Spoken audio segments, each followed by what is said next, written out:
So, good morning everyone at the headquarters of Loophole Socks. Maybe you've seen this picture. It's Kyle Walker cutting holes in his football socks. That's why we created grip socks that have a hole in the heel and calf region. So, what's the problem? Many players decide to create holes in their socks as Yeah, let them in.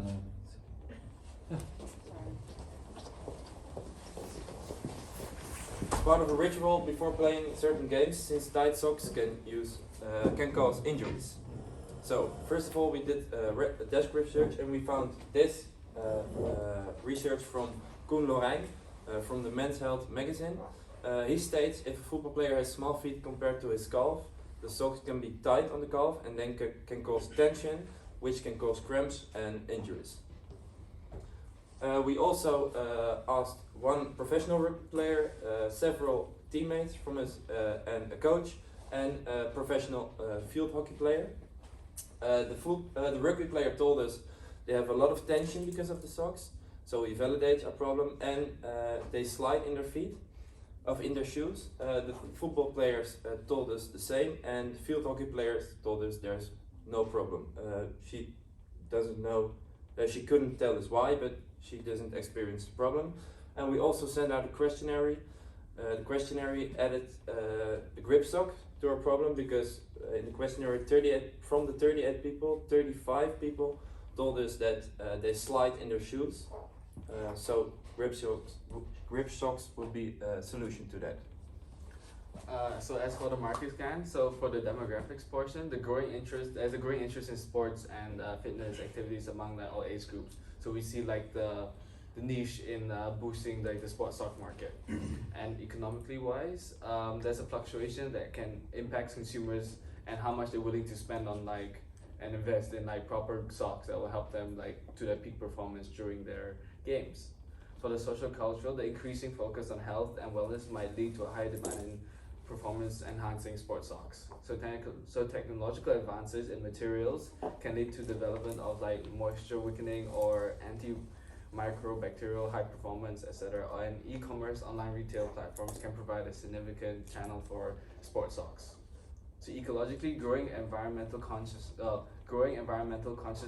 will lead to trying to build environmental friendly socks. And politically wise, consumer protection laws and labeling requirements may affect how sport and socks are marketed and sold. As for our target audience would be mainly high intensity athletes, but we narrowed up the three between football players, hockey players, and rugby players. For our competition would be grip socks, although Grip Socks is a big producer of grip socks, but also other brands like Nike and Adidas also create grip socks. So there isn't a huge big market, and we see what our product wants to offer is not exactly grip sock, but we add a few features within those grip socks. But there's not yet a producer of socks with holes. Yeah. So for the business model, we have 4 components. First, let's talk about the value proposition. The Loophole Socks offers technologically advanced sports socks designed for optimal performance, comfort and durability during various athletic activities. The customer segments are high intensity sporters, like football players, rugby players, and maybe hockey players, sport teams and clubs. We have different types of channels. The first one are retail stores. These are just like the physical offline stores. The second one is the online website. We sell our products on our own website. The third channel is sporting events. And we have 3 different types of customer relationships. The first one is online interaction, communities, and the last one is subscription options. And also at last, 3 different types of revenue streams. We have our product sales from the retail stores and online stores, or subscription fees and customization services.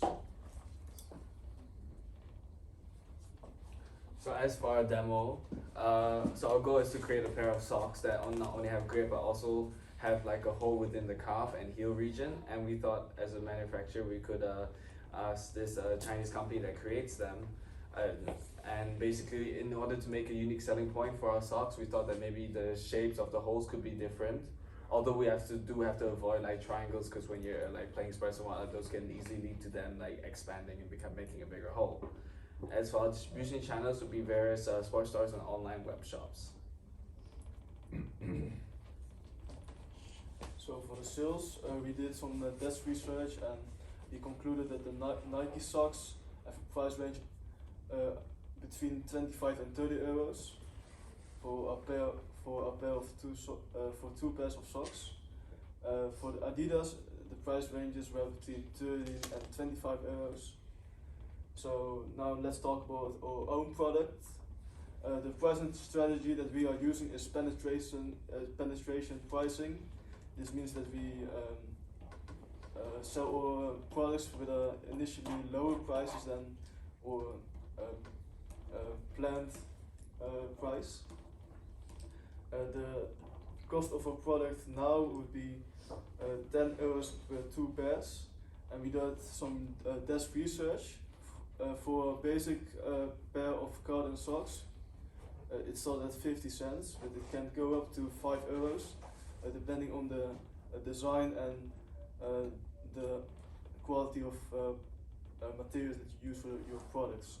So our socks will cost 5 euros, and to achieve a standard industry margin of 40%, the selling price would need to be set at a minimum of 7 euros per pair.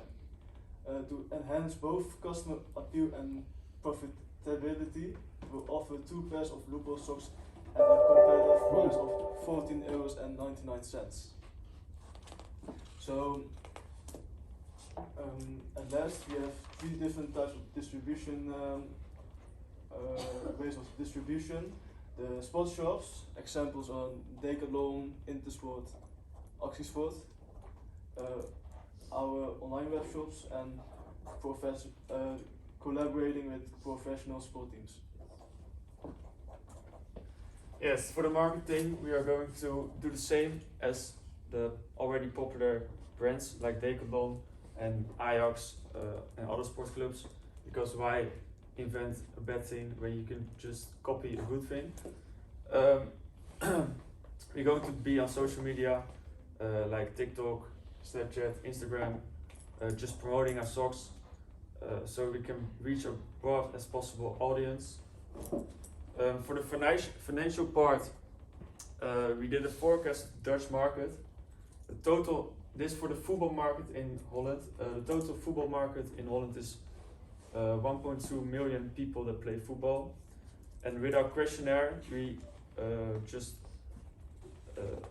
did some research about how many people already use Gripsocks and know about it. So the usage of Gripsocks is estimated to be 220,000 people, and the people who know about it is 440,000. So we estimate to get 1% every year of the total sock market. That would be, in the first year, we make net revenue of 5,500 with all the cost cut off. So yeah, this is our team, and with this team is this what we want from you: knowledge of fabrics, because we need a fabric to cut holes in the socks. We want you.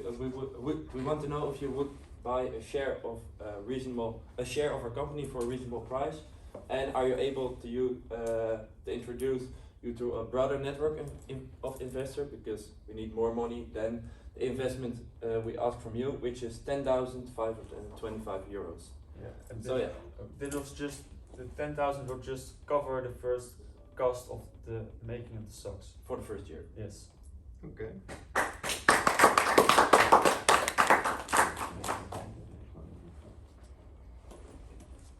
Wat zei je? Jij misschien wel starten. Oh, weet je zeker? Nee joh. Maybe one of you wants to start? Do you Anybody? already have a club or a sports player in mind that you want to go promote? Yeah. Kyle Walker is one of the most famous player because he also cut holes in his socks because of a sustainable reason, and he came in the news with all. I think it's Why sustainable reasons? because socks are thrown away every game. Socks are thrown away after every game. Oh really? So he cut holes in those socks in like a protest. And that's one of the reasons why football players cut holes in the socks, because if you get a new pair every game, they're very tight on your calves. Yeah. And Ah. if you use them more, they expand a little. So Yeah, you would expect Help people with to use blood socks more circulation, often. yeah. Yes. Wow. So Kyle Walker is like the first one to do this. So basically, there's solution to the problem. Wearing them longer. Yeah. By cutting holes. Not wearing new socks every game. Yeah, yeah. And then we're done. Then Yeah, your could be. company is useless. But it's also for how do you say it? It's stated here. A ritual for players. Oh, ritual. Okay. So some players need it to play good in their head, so they would still cut holes in their socks. But But- if there are already holes in their socks, they can't make holes in their socks. Yeah. Yeah, but maybe it's like because of the holes in their socks they play good. Also, some players experience problems with the blood circulation. This can cause a lot of injuries or cramps. Okay. and it's not only the holes in Ah, the socks that so- you get, you also have the grip at the bottom so Yeah. you don't slide. Grip and holes. Yes. So we skip into the future. You've been able to produce these socks, Mhm. Socks. and people are using it. What are you going to do to prevent Adidas, Nike, grip socks themselves, or whoever, Osaka? What are you going to prevent that they are going to blow you away? I That think- they are going to copy you and say, hey, we're Adidas, we're selling billions of sports socks every year. Well, let's make 10% of them with holes in them. Yeah, we can do two things, I think. Just as we said, we can bond players to our brand, and we can go with the price. We can go underneath Nike and Adidas. I think because As an investor, that's something I don't want to hear. That last part. And we also not only the holes, but we make figures of it. So So the Yeah. shapes and Different shapes. to make it more personalized. Okay. Okay. Cool. Yeah. Yeah, I think that the biggest hurdle is creating them, right? yeah. Same question for you as for the first group.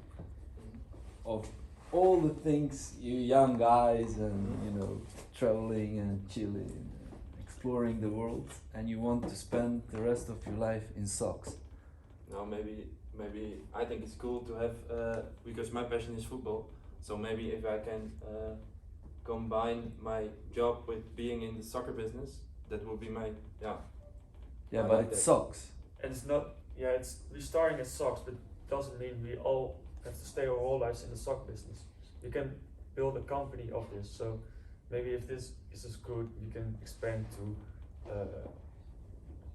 other sports. other areas of sport and other clothing areas. Second most polluting industry in the world, clothing industry. So you choose to be right now in the second most polluting industry in the world, while the earth is dying. Mhm. ¿Por qué? They understand what I'm saying. It's I think it's sustainable, so it helps the earth from dying. How? Because of you don't have to wear new socks every game again and again. Why? Because you can reuse them. Who? The first player. Okay. I want to take you all on a journey. Please focus. Go to the next slide.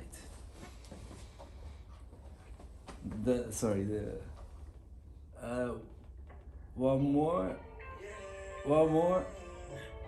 more. Where is? Oh, yeah, the one. Yeah. Did I? Huh? Did you hear some kind of music or No. something? No. Oh, then it's me. Ajax. Is it me? It's you. Huh? How? I don't. Neko, go back. I never heard of this artist in my whole life. Wow, this is really weird. Technology, man. They sign a deal, right, with a brand. In this case, Adidas. So they have to wear Adidas, right? So all the professional clubs will never ever wear your socks. Why That's not happening, huh? Because we thought of this thing yesterday. Yeah. We thought like This is a question, I'm sorry. Yeah, yeah. Question mark, yeah. yeah. We could also like then team up with Adidas and put Adidas on the sock.